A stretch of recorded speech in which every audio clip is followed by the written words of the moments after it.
मित्रांनो, मागच्या भागात आपण पाहिलं मी पुण्याहून निघालो. मी अंबेजोगाईत 6.5 तासात पोचलो. अंबेजोगाईत पोचल्यावरती सगळ्यात पहिला माझा विचार होता की मुक्काम करावा का देवीचं दर्शन घेऊन माघारी निघावं. पण माझं सुदैव आणि माझं नशीब चांगलं होतं.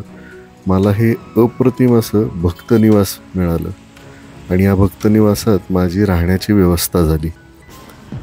मला इथलं कार्ड या भक्तनिवासाचं मी कौतुक करावं तेवढं कमी.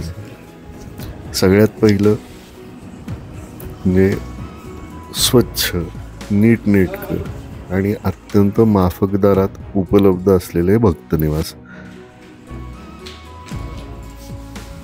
अंबेजोगाई सारख्या शहरात जिथं आज पाण्याची टंचाई असते, तिथे असे आरो प्लांट्स वगैरे यांनी बसवलेले आहेत. असा आरो फिल्ट्रेशन प्लांट वगैरे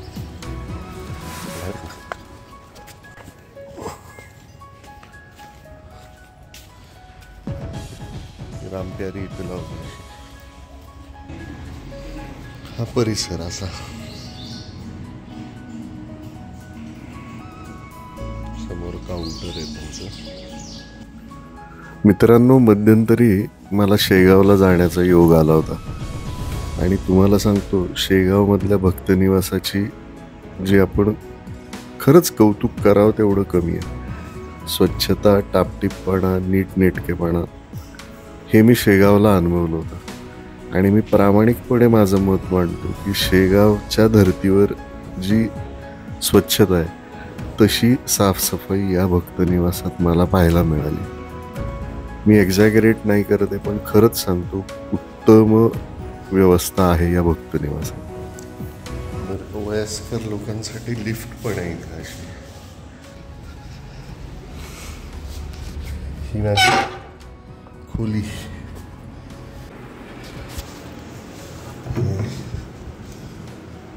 असं वॉशरूम आहे.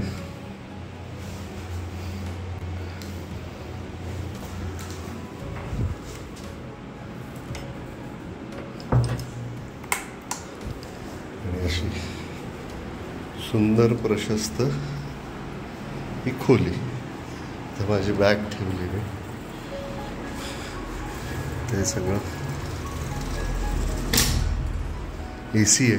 सगळ्यात महत्त्वाचं म्हणजे पंखा आहे. मला इथं काम करायलाही बसता येईल आता निवांत. बेस्ट. आता काय जेवायची वेळ यांची 1 वाजेपर्यंत इथं जेवणाचा. आत्ता तर मी विचार करतोय 1ला 10 कमी आहेत. मी आता जातो आणि पहिलं जेवण करतो, मग भेटू आपण. Bye bye. मंडळी, माझी खोली पहिल्या मजल्यावरती होती. तिथून मी खाली उतरलो आणि रिसेप्शनच्या पुढे समोरच स्वयंपाकघर आहे. त्या स्वयंपाकघराला लागूनच जेवणाची एक खोली आहे. तिथे साधारण एक 4 ते 5 टेबल्स आहेत. साधारण एका वेळेस 15 ते 20 माणसं जेवू शकतील अशी व्यवस्था आहे. उत्तम अप्रतिम असं जेवण मला मिळालं. पोटभर जेवण झालं होतं. बाहेर रणरणत ऊन होतं. खोलीत AC होता आणि मी माझ्या खोलीकडे निघालो. आणि प्रामाणिकपणे सांगतो, जेवण झाल्यावरती मी जे झोपलो ते मी संध्याकाळी उठलो. त्यामुळे मी मंदिरात नाही गेलो. मी दुसऱ्या दिवशी सकाळी लवकर उठून मंदिर गाठलं. आज मात्र आता मला देवीचं दर्शन घ्यायचंच होतं. कालचा दिवस आळसला होता माझा खरं तर. त्याची 2 प्रमुख कारणं होती. मी म्हणजे सुखावलं होतो ते प्रवास करून 6.5 तासात अंबेजोगाईत पोचलो याचंच आश्चर्य होतं. आणि मग राहण्याची आणि जेवणाची उत्तम व्यवस्था जी मिळाली होती, त्यामुळं मी असं छान सुखावलं होतो. आणि मी कालचा दिवस पूर्ण आराम केला आणि आज आलोय मी ते देवीचं दर्शन घेण्यासाठी.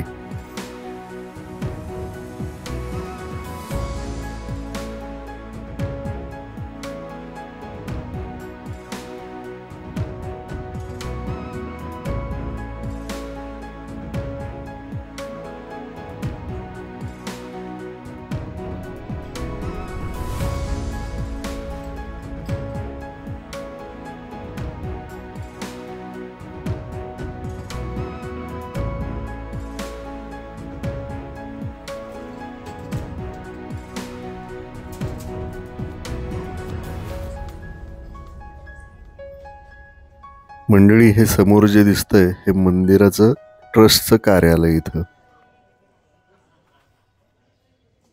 मंदिर परिसर खूप सुंदर आहे, खरंच सांगतो, खूप सुंदर आणि स्वच्छ आहे. हे मंदिर सकाळी 6 वाजता उघडतं ते रात्री 9 वाजेपर्यंत आपण देवीचं दर्शन घेऊ शकतो. अजून एक माहिती मला जी इथे मिळाली ती अशी की बऱ्याच भाविकांना त्यांची एक इच्छा असते की त्यांनी आणलेली साडी किंवा वस्त्र हे देवीला नेसवलं जावं. आता इथं काय, त्यासाठी एक महापूजा असते.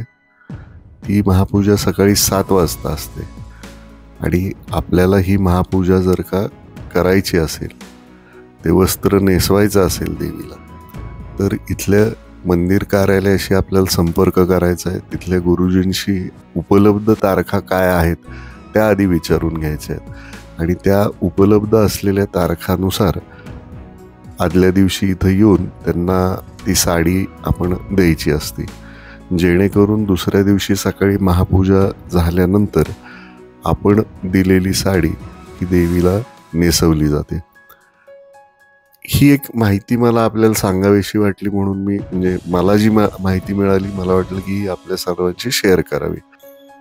देवीचं खूप सुंदर असं दर्शन झालंय आज सकाळी सकाळी आणि मी इथून बाहेर पडायचा निर्णय घेतला.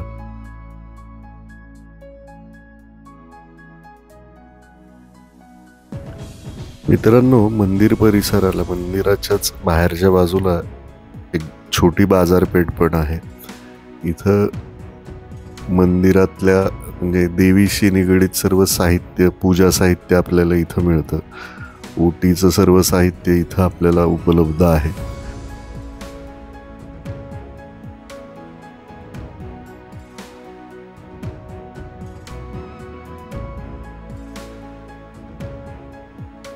नवरात्रात जेव्हा इथं गर्दी असते प्रचंड, कारण हे शक्तिपीठ आहे, तर त्या भाविकांसाठी इथं जी दर्शनाची जी रांग आहे त्याची जी व्यवस्था आहे ती पण आपल्याला इथं पाहायला मिळते.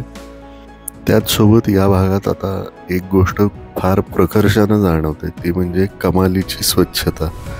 मंदिर परिसरात खरंच हा परिसर सगळ्यांनी मिळून खूप स्वच्छ ठेवलेला आहे आणि खूप छान वाटतं.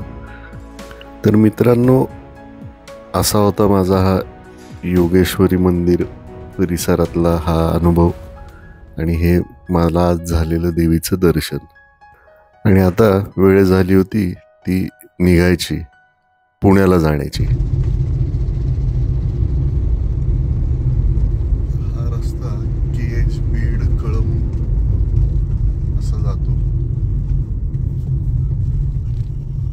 मला जायचंय ते सरळ, उजवीकडे न वळता मी सरळ जातोय.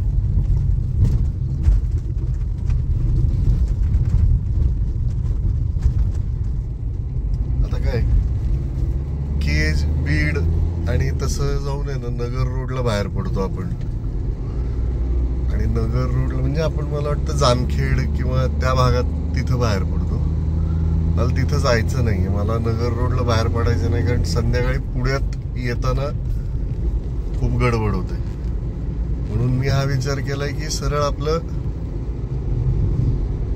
अंबेजोगाईतनं कळंब, कळंबवरनं येरमाळा असंच जावं. मित्रांनो, अंबेजोगाईला काल मी दुपारी पोचलो. माझी राहण्याची व्यवस्था खूप छान झाली तिथं आणि अप्रतिम असं जेवण मिळालं, दुपारचं पण आणि रात्रीसाठीचं पण. पुण्याला आलोय त्याच रस्त्यानं.